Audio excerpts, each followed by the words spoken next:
Intervención francesa en México. La primera intervención francesa en México, también conocida como la Guerra de los Pasteles, fue el primer conflicto bélico entre México y Francia. Tuvo lugar el 16 de abril de 1838, el 9 de marzo de 1839. Las operaciones de la creación de los pasteles se enmarcarán dentro de un intento de obtener privilegios económicos de Hispanoamérica.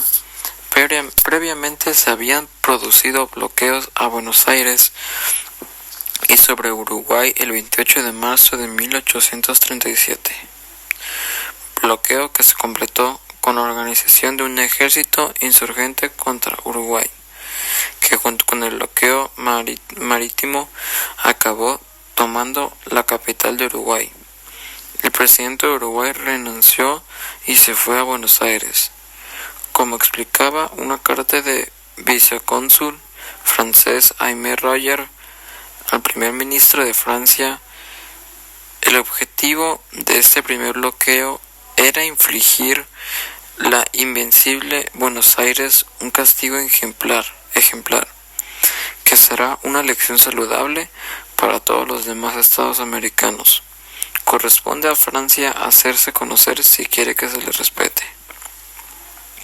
En 1827 se había celebrado un convenio con Francia bajo el nombre de Declaraciones Providenciales, que sentaban las bases para el futuro arreglo de las relaciones entre ambos países.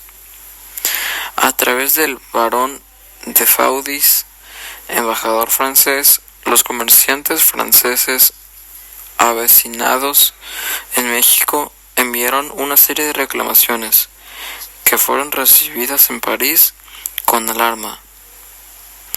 Entre estas reclamaciones se encontraba la del señor Ramontel, dueño de un restaurante de Tacubaya, donde algunos oficiales del presidente Santa Anna se habían comido en 1832 unos pasteles sin pagar la cuenta.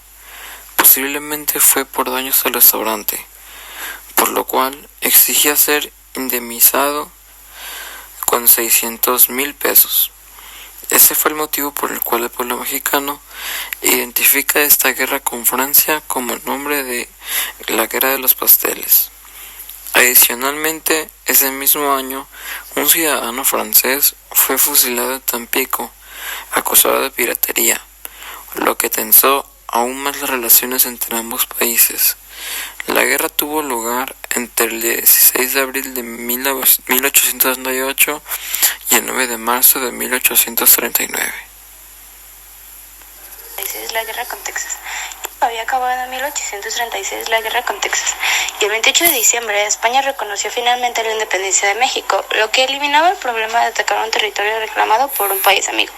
Llegando el año de 1838, aún no se había podido concertar un tratado definitivo, convirtió que el representante francés de Faudis no estaba de acuerdo con dos artículos que estaban en el convenio.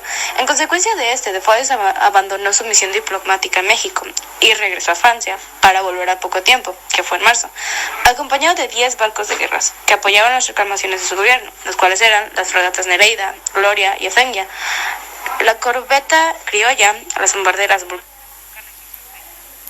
y Cíclope, y los bergantines Coracero, Alcibiades y Eclipse. Estos fondearon frente a la isla de Sacrificios, Veracruz, amenazando con invadir el territorio mexicano si México no cumplía las condiciones que de Faudis había plasmado en el ultimátum que vencía el 15 de abril del mismo año. Desde uno de los barcos que envió de Faudis el ultimátum en el que presentaba las reclamaciones de los súbditos franceses en México por los perjuicios sufridos en personas y propiedades durante los movimientos revolucionarios ocurridos en el país. Como el gobierno de Anastasio Bustamante se negaron a tratar con de Faudis mientras hubiera fuerzas navales francesas frente a Veracruz, el comandante de estas, almirante Basoche, declaró bloqueado todos los puertos del Golfo e incautó las naves mercantes mexicanas, comenzando así una guerra que no quería terminar. Los pasteles se enmarcan dentro de un intento de obtener privilegios económicos en Hispanoamérica. Previamente se habían producido bloqueos a Buenos Aires y sobre Uruguay el 28 de marzo de 1837, bloqueos que se completó con la organización de un ejército insurgente contra Uruguay, que junto con el bloqueo marítimo acabó tomando la capital de Uruguay. junto con el bloqueo marítimo que terminó en Buenos Aires. Como explicaba una carta de visconsel francés Aimé Roger, el primer ministro de Francia, el objetivo de este bloqueo era infligir a la invencible Buenos Aires un castigo ejemplar que sería una lección saludable para los demás estados americanos. Corresponde a Francia hacerse conocer si quiere que se le respete.